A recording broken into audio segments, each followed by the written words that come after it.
Whoa, oh hello, how are you? You're in my cupboard, oops. So yes, this is a weekend video. I'm releasing a tea today, but I don't have my normal studio setup here because it's in Camden and I can't be bothered to go and get it because I'm super busy with tea sampling here in Londinium. I've got so many tea samples to taste. You can see what I've been tasting today. And I've got loads to taste, so I don't have time to go to Camden. So we're going to do it vlog style, and if you've watched the vlog before, then you will know what to expect. A little bit more chaotic with the camera angles, but you know, it's all right, it's all good. You can see where I'm going. Yeah, I can brew up to here, and I've got this one here as well. Hello.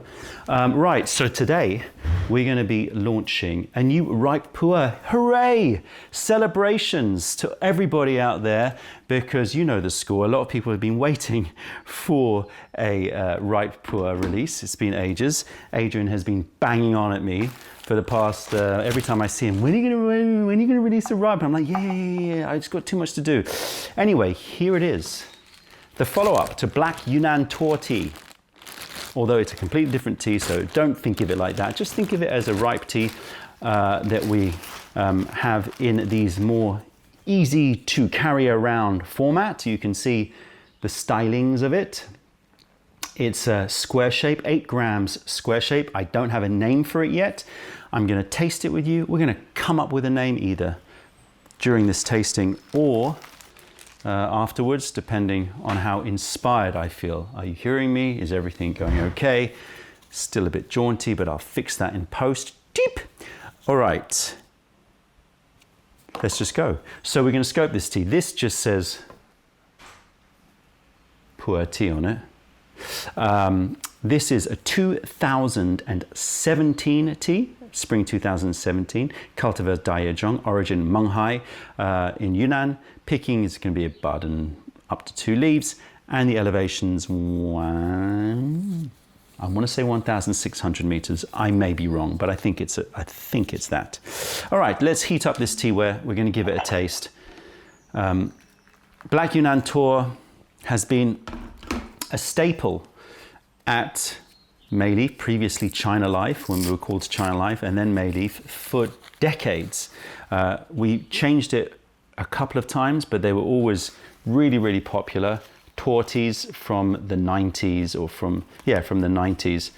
And so when we were running out of stock, I was spending a lot of time trying to find Tor teas or teas that are compressed in this format. And we tasted, as we do, as you can see, here, you can't see, as you can see from the big bowls of tea, we taste a lot of teas, or I taste a lot of teas, and we tried loads, and this was the winner. So, let's go. Oh, did that already? I may have to apologize. In fact, I'll apologize straight up. I am extremely caffeinated because, well, you saw, a lot of tea has been consumed today. So if I'm a bit jaggedy, then I do sincerely apologize. I'll try and chill myself out a little bit. Now, with these compressed teas, you're not going to get as much smell from the dry leaf because, do I have to state the obvious? No, I don't. Right, so, you know, it's going to be a bit less aromatic until it starts to loosen up in the little square, in this case, starts to have more surface area for me to smell. But I can still smell it.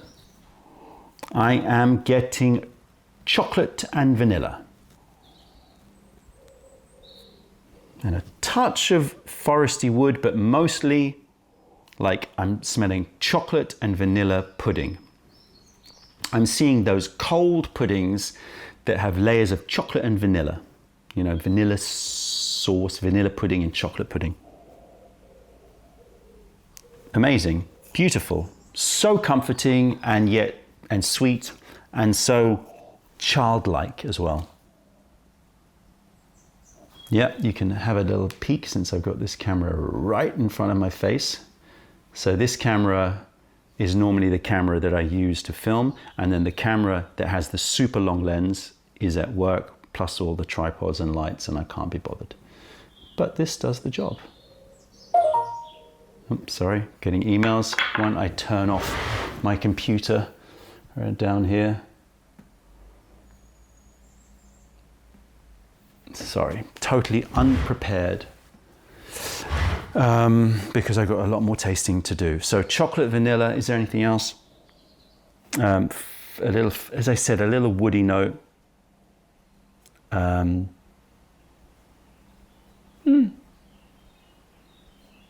No, we'll just stick with that. You know, I don't have to come up with everything. And as I said, a lot of the reason why I'm not going to give you more detail is because it needs to open up a little bit. So we're going to pour the still hot water over, and you can see it's just like, you know, it's going to open up, but it needs a little bit of coaxing. Okay.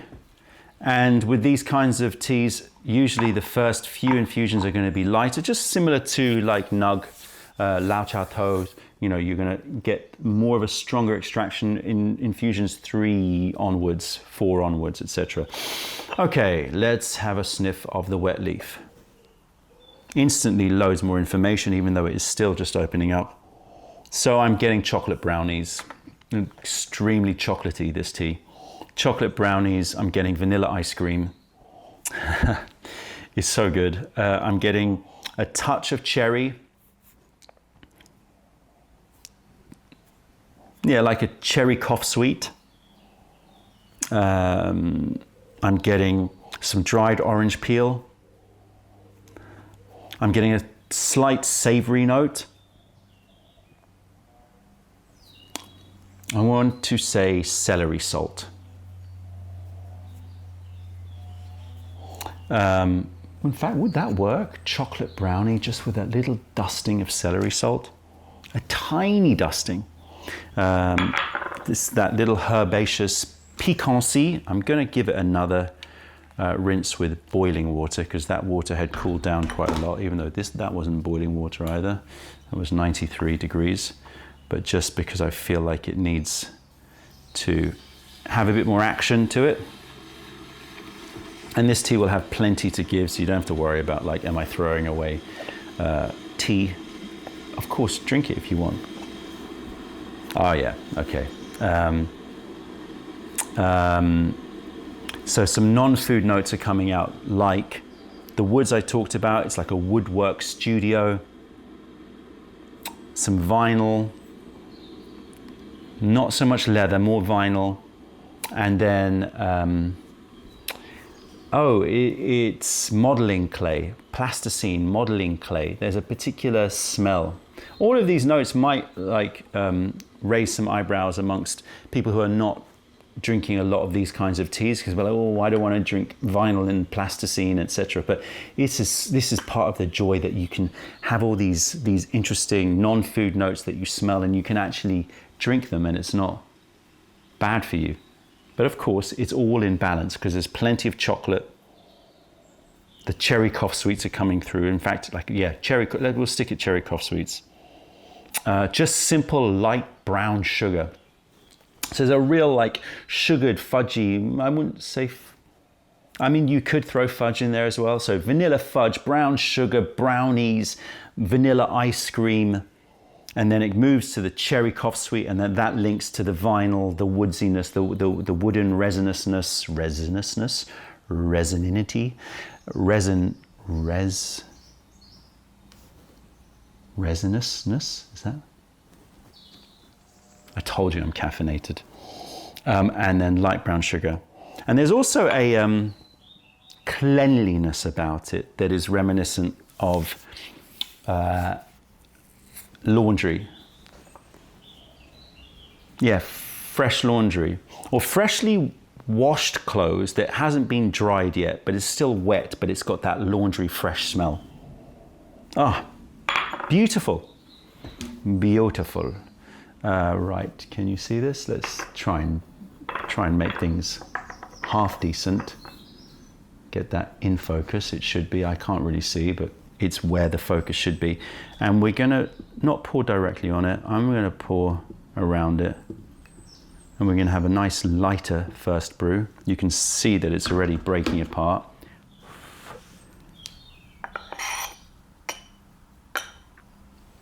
Oh my gosh. Too much tea. Yeah, too much tea. I feel like I want a filter. Is there anyone nearby? 1 second.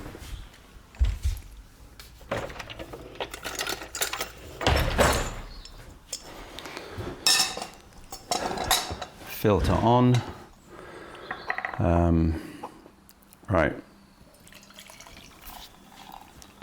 Let's brew this sucker.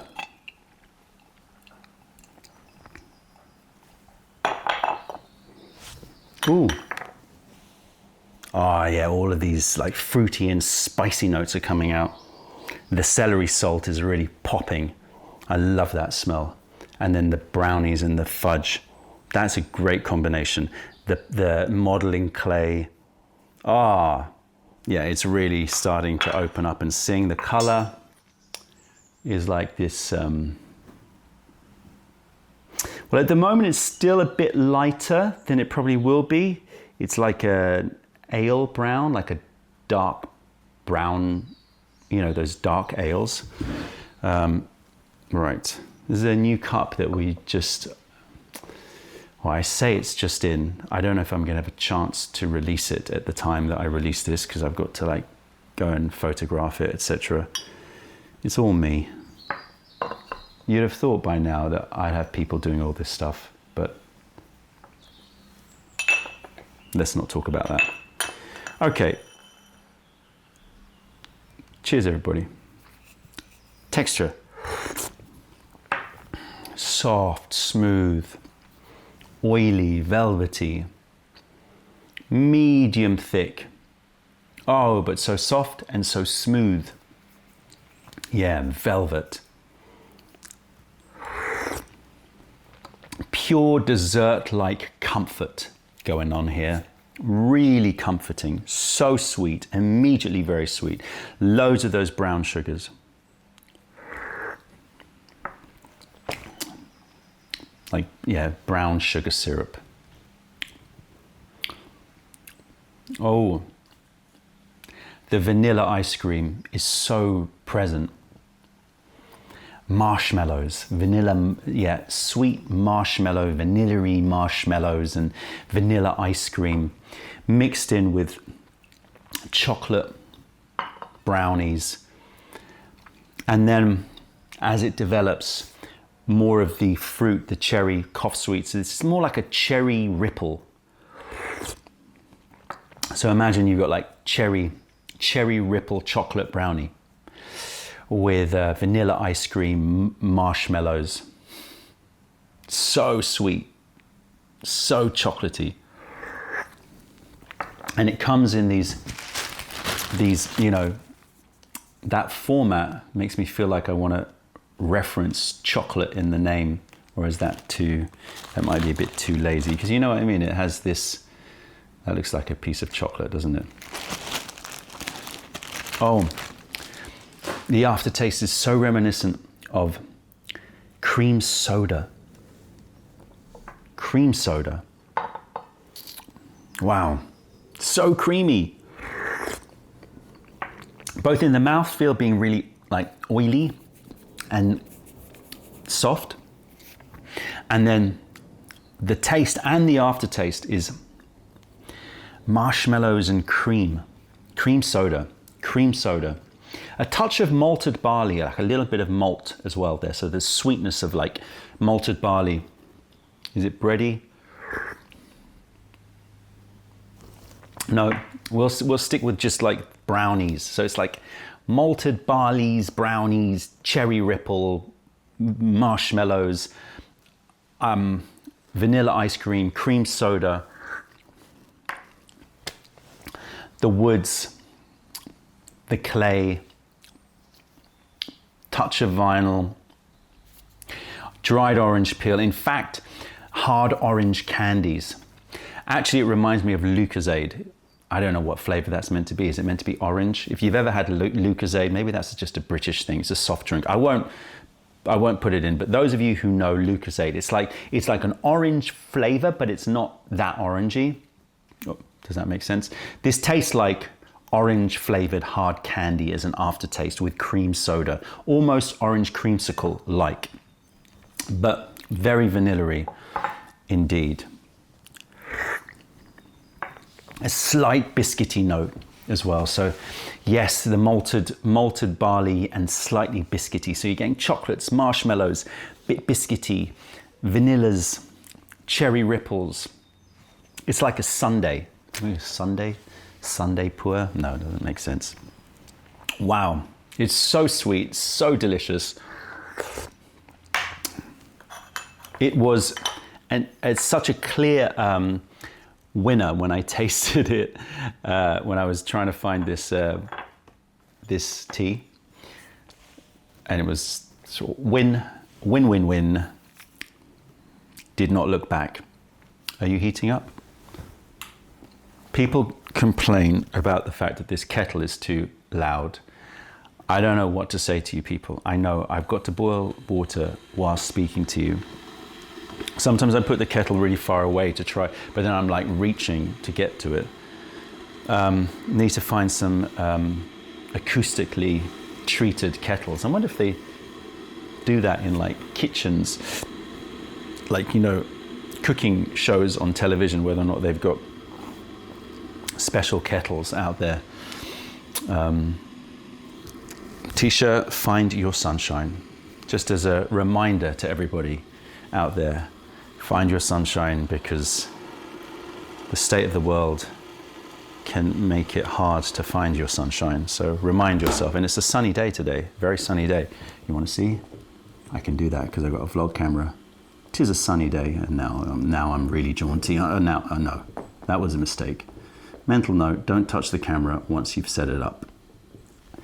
Mental note, this is not meant to be vlog. If you watch the vlog, then, I mean, if it is a vlog, see, I can't speak. If it was a vlog, I would be less concerned, but this is a weekend video, and now I'm cut off. You see, this is, now you're basically watching what I do in a vlog. I tweak the camera continuously and talk about it. Shout out the vlog viewers. Go check out the vlog. If you haven't, I've got to move up. I look a bit like a Lego head today. I'm talking like it's a vlog. All right, stop. Excess caffeine. And, you know, people say to me, how do you handle the caffeine? And the answer is this: you just ride it through. And I'm not glorifying this. This is not right. It's one of the downsides of my job. It's one of the health hazards of my job. I try to spit as much as I can when I'm drinking. You know, I have a little bowl, not these. That's an interesting sound. But you have to drink the tea. Otherwise, you're not going to get the aftertaste and all of the text. You can't. So, you know, once it gets to like more of a, I'm interested in that tea, then I have to drink it. And inevitably, that means it's very caffeinating. Look at the color of that liquor. Beautiful, dark liquor there. Okay. Cheers, everybody. It's just gorgeous. It's soft, it's silky, it's oily, it's chocolatey, it's vanilla-y, it's just a marshmallowy, cream soda, dessert-like, just yum. It's just yum. And it's like the perfect tea to just constantly have around you. Keep it in your pocket. It's the kind of tea that you'd chuck a few in your bag, chuck a few in your, you know, in your travel bag. So you've always got one. Oh, I've got a tea here. Or not that they're that, I don't know the price actually. It's going to be more expensive than Black Yunnan Tor. Gone are the days when you could get like cheap Tor teas that are any good. Now, like if you get a cheap Tor tea, they're pretty bad. Because when they were being made in the 90s, obviously it wasn't the same as 20 years later in terms of pricing. And so you could get good deals. But yeah, this is the kind of tea that you're just going to travel with. It's such a travel tea. And it's just bliss. And after a meal as well, amazing after a meal. So just taking it out after the meal, maybe if you're in a Chinese restaurant, just ask for some boiling water in a pot. See if you can get away with it. Sometimes in China they let you do that, but in the West usually you just treat it like a corkage fee. So I'll pay you a couple of quid, a few dollars if you just like give me unlimited hot water and I can brew my own tea. This after a heavy meal, beautiful. It's like a dessert in itself. So good, so smooth. Not a hint of mustiness, no wadoi, zero fishiness, just straight up dessert-like, what's it going to be called? Chocolate soda, chocolate cream chocolate soda. No, all of these, it's just too nail on the head. Vanilla, cream, soda. Think more abstractly. Okay, let's smell the, okay, so a little bit bready, like malted, so there's a bit of malted bread. And then it's like the edges of the brownie, a little bit of a burnt brownie note. And there's a slight greenness to it, which is interesting because usually the smell of the empty Gongdao Bei is more just predominance of warmth. But there's like a nutty greenness. I'm going to say pumpkin seed. So it's still warm, it's still nutty, it's still sweet, but a little bit in the greener note. And then, yeah, the chocolate, burnt chocolate brownies. Moving into casks. It's got a bourbon sweetness as well. Wow, but predominance of that. Creamy vanilla ice cream. I want to put vanilla in it. Marshmallow, vanilla, chocolate. Oh, what's that? What's that dessert? It's Rocky Road. Rocky Road Ripe. Rocky Road Ripe. I love a bit of alliteration, I do. I do love a bit of alliteration. Rocky Road Ripe. Rocky Road Ripe. Are you Rocky Road Ripe? Yeah, I think you are. And you know what? When life is a rocky road, and again, not to speak too much about politics, because I did that in the vlog and I got into a bit of trouble there. But, you know, for many, it's a very rocky road out there, right? And this is the kind of tea that's going to bring you to this, that like, oh, it's a rocky road, let's have some Rocky Road Ripe. I like it, Rocky Road Ripe. I might be too caffeinated, I might just be a bit doolally, but at the moment, this is called Rocky Road Ripe. 2017, Menghai, ripe PuErh. So, 9-year-old tea. Not as old as our 90s Black Yunnan tour. I did try some from the 90s, wasn't that good. But just a blissful, super smooth, dessert-like drinking experience with all those flavor notes that I talked about. Anything else to say? No. I mean, I think I'm just going to be drinking this continuously. I really do. This is like one of the most accessible ripe PuErhs. I reckon I'm going to be drinking it after. I'm going to have it in my pocket. I'm going to scatter them around like a little squirrel, just like finding, oh, got Rocky Road Ripe. Yeah, I like the name. And it is, it's biscuity, it's vanilla-y, it's chocolatey. What else is in Rocky Road? Marshmallowy. Rocky Road Ripe. There you go. Rocky Road Ripe for you to explore. I've got to get back to tasting, and so many teas to try.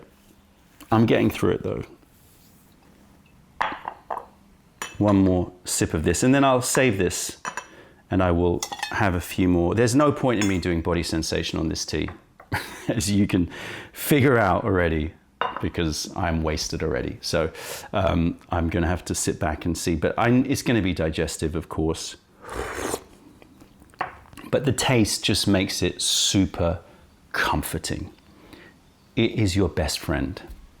It's a best friend kind of tea. This is the kind of tea that you're just gonna want to have always in your cupboard.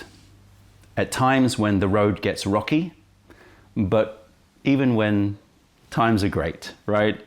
Because it is just pure comfort in a cup. These little slabs of joy. Rocky Road, right? That's it, tea heads. Check out our videos, taste our teas wherever you are in the world by browsing mayleaf.com, and come visit us if you're ever in London. Other than that, I am a caffeinated Don from Mayleaf. Wish me luck for the rest of the day. Thank you for being a part of the revelation of true tea. Stay away from those tea bags. Keep drinking the sublime stuff and spread the word, because nobody deserves bad tea. Bye.